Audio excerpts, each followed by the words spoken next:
Hello, my name is Saeed Masood, and this is the design of a dam sediment management system to aid water quality restoration of the Chesapeake Bay. I, along with my team members Sherry Gravett, Kevin Kazinas, and Rayhan Ain, worked on this project over the course of 2 semesters for our senior capstone design project. This project was sponsored by the Lower Susquehanna Riverkeeper and the Weston Road Riverkeeper. Our faculty advisor was Dr. George Donahue of the Systems Engineering and Operations Research Department at George Mason University.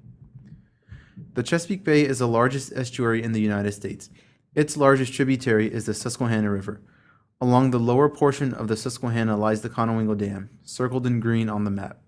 The Conowingo Reservoir, which was created as a result of the dam, traps sediment and nutrients that flow from upriver from reaching the Chesapeake Bay. The quality of the water that flows through the dam is vital to the bay's health. The hydroelectric station at Conowingo mainly provides power to Philadelphia and produces enough power for 1.7 million homes annually. For the purposes of our project, we define river flow as 2 states. The first is steady state, which is defined as a river flow rate of less than 30,000 cubic feet per second, or CFS. At this rate, sediment and nutrients enter the bay at a low to moderate rate.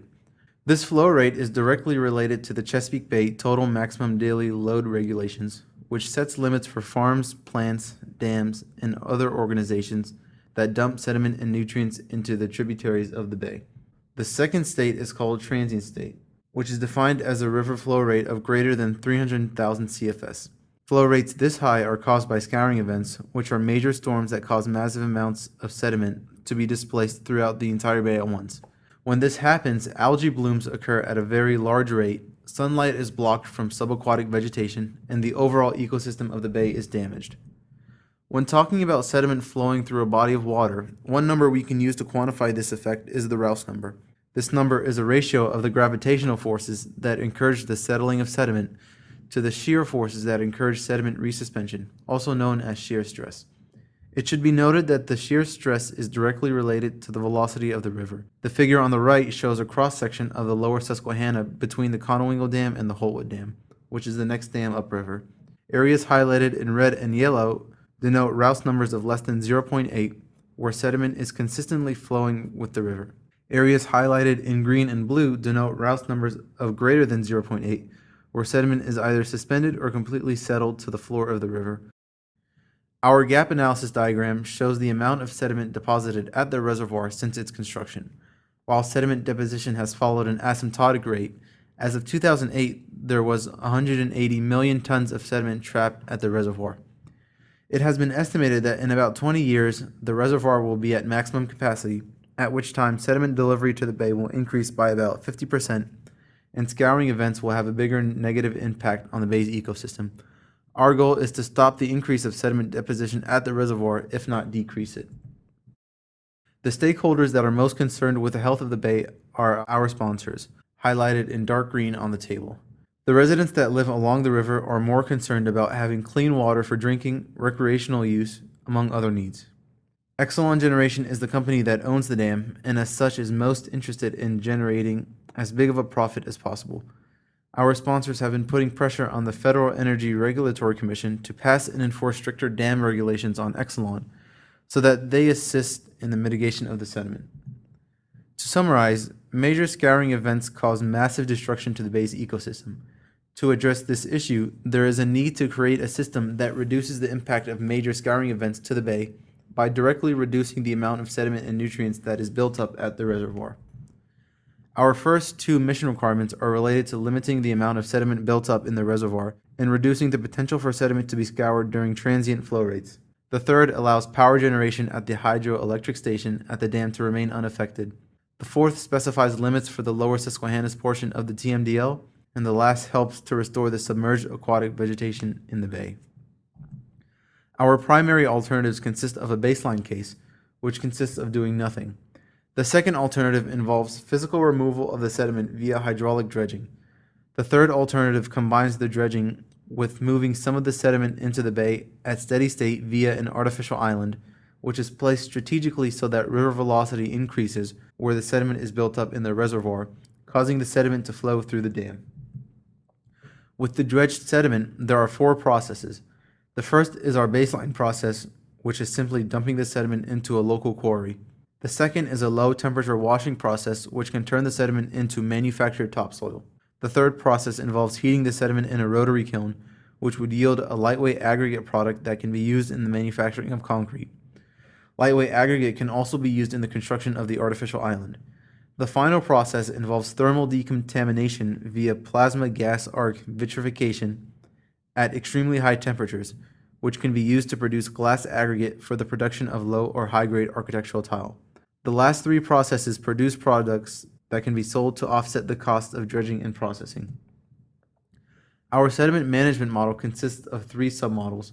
The first model simulates the sediment activity in the reservoir for each of the high-level alternatives. Sediment from this model will either flow to the bay, whose effects are modeled with the ecological impact model, or will be removed via dredging, in which the cost of the sub-alternatives will be analyzed in the business reuse model. Using the historical flow rates at the dam, we conducted a seeded correlation to generate random flow rates to be input into the sediment removal model. This involves taking the difference between flow rates from each day and matching log normal distributions to them, depending on intervals as shown in the graph to the right. We also used velocity profiles taken at 700,000 CFS, as well as spatial dimensions of length, width, and depth as input to the sediment removal model. These spatial dimensions allowed for a 400 section grid that was used to keep track of bathymetric data throughout the simulation. The top equation calculates bathymetric profiles for each section using feedback from sediment deposited from upstream and sediment removed via scour and dredging.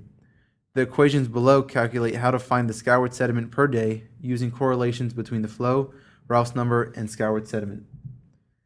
The sediment into the bay that is input into the ecological impact model is used to calculate the daily amount of phosphorus in the bay and estimation for the remediation expense. This remediation expense is surrogate data used to estimate the cost of upgrading waste treatment plants to meet the TMDL regulations. Two equations were used in the business model. The first is an equation to determine the amount of product that can be produced with each subalternative, and the second calculates the net cost of producing a product. The input to this model is the amount of sediment removed via dredging. Our value hierarchy consists of two characteristics: sediment scour potential from the sediment removal model and the ecological impact from the ecological model. To mitigate bias from the stakeholders, the weights for these two characteristics were both set at 0.5. Looking at one run for the sediment removal model with a maximum flow of 700,000 CFS, we can compare the accumulated scoured sediment and the average depth of the reservoir over time. Intuitively, more dredging increases depth and decreases scoured sediment. The artificial island also slightly improves these results. Comparing the baseline, we can see the percent decrease in scour at the end of simulation. Interestingly, as dredging increases, a trend of diminishing returns is present. It was also found that for every 1 million cubic yards dredged, scour potential decreases anywhere from 0.4 to 2%. The results of the business reuse model show that most of the product alternatives will never yield a profit after 20 years, except the plasma alternative with a high-grade architectural tile, which can yield a profit depending on how much sediment is dredged annually. Our utility model compares the utility of the high-level alternatives at different amounts of dredging to the product alternatives. Product alternatives are denoted with different shapes, and mitigation alternatives are color-coded. The 4 points in the red circle show the only alternative combinations with a positive net present value after 20 years. Notice that these 4 alternatives share the same product alternative, the plasma alternative with high-grade tile. The next best non-plasma alternative is the lightweight aggregate alternative, via dredging 1 million cubic yards of sediment annually with the addition of the artificial island. As the high-grade plasma option has the highest amount of uncertainty, the safest option would be the lightweight aggregate alternative as shown. We recommend that the sediment in the reservoir be dredged at a rate of 5 million cubic yards per year and processed into high-grade tile via plasma gas arc vitrification. Although with a high amount of uncertainty of this alternative, we recommend further analysis of this alternative to be conducted by a company that specializes in plasma gas arc vitrification. If for some unforeseen reason this alternative is not feasible, we recommend dredging 1 million cubic yards per year and processing the sediment into lightweight aggregate with the implementation of the artificial island.